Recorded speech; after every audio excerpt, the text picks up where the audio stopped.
Can you include the person who put in the request in the multiple task printout as in a single task printout? So if you do the multiple task printout like you did, take a list of 4 or 5, can you include the person who put in the request in that? The way that, for the person that's submitting, for them to receive updates on said tasks, that would be through your request page. So I'll go to mine.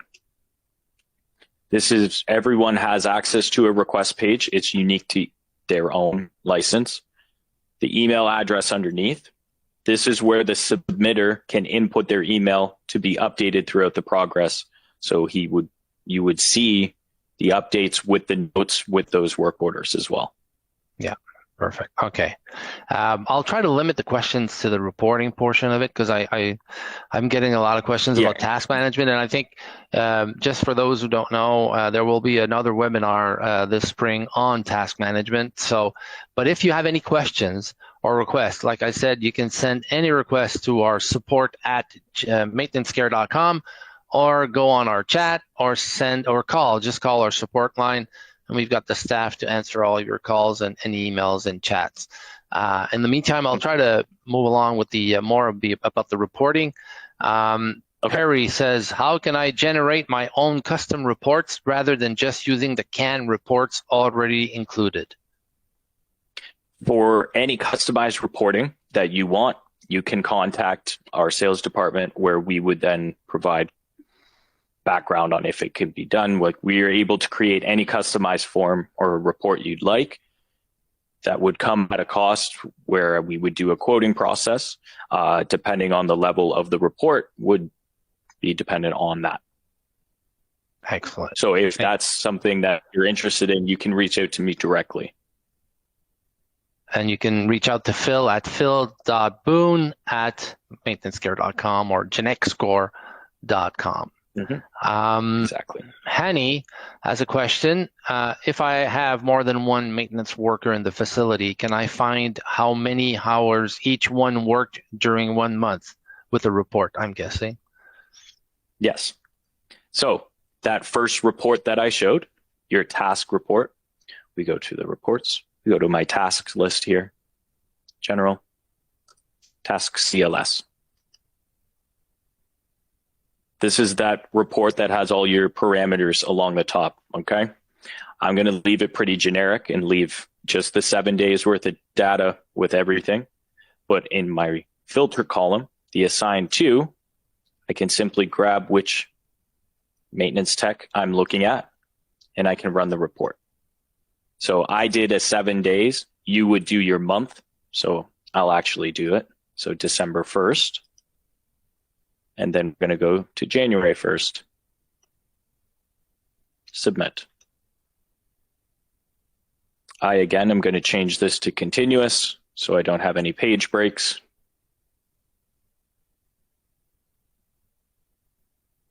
So I can scroll over to the right and show that in that 1 month period, me, being the model employee that I am, finished 68 tasks, and it took me approximately 30 hours and 20 minutes to get those done. This can be run for each one of your employees, so you can make sure that everyone's pulling their weight and maintaining your brand status. Excellent. Thank you. I've got Nicholas who's asking, I think people will probably want to go back there, and I know that it's going to probably take 5 minutes of your time, Phil, but I think it's important. He wants you to show him again how the scheduling of the report starts and goes. Yeah, not a problem. So once you find the report that you need and like, you go to any of them. Again, I'll just do the task CLS because it is the popular one. You're going to hover over and you see the 3 icons here. Once you see the clock itself, you can simply click the clock and it opens up that schedule for you. You name it, right? Report, something that you're going to be able to search on your computer or your emails for, right? You choose if you want it paginated, page breaks. So page 1, page 2, page 3, or have it continuous. So you can just scroll all the way through them. You then go through your date ranges. So this is the parameters of the report. So I want, for this example, 1 month, my previous month's tasks. So I start with the calendar. I go to my template, and I just go through and find the exact one I need. So first day of last month, hit OK. The end date, I want the data to stop at the last day of last month as well. So I go to my calendar, I go to my template, I then scroll and find last day of last month. I hit OK. I now have the date parameters. So in February, I'm going to get January's information. In March, I'll get February's, so on and so forth. Beneath, you get to choose what you're viewing. If it's every work order in the system, if it's compliance issues only, or submitted work orders only. Any other parameters you want as well, so location area, specific part of the facility, what status that task is at, all of these, okay? We then are going to go to our publish. This is who we're sending the report to. You're going to hit new, and you're going to type that person's email in this field. You're going to put a subject on it as well, because when you get emails with no subject line, it's very difficult to try and find them. So I'm going to do report again. And beneath, I get to choose the format in which this document is being given to me in. Default is PDF format. We can choose Excel or text or any others beneath.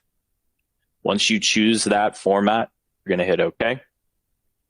And it'll give you the email address, and all of that is there. Your third and final step is the conditions. So the frequency on when you get this report. The time zone, you're going to choose your time zone, and then you're going to do the time type. So I want to run this task periodically. I only want it once a month. Okay. So I get to choose the date. I'm going to do a monthly report. I'm going to do the first day of every 12 months. Okay. So every single month, I will be getting the previous month's report. Excellent. I have the time that I'm getting it, and I hit finish.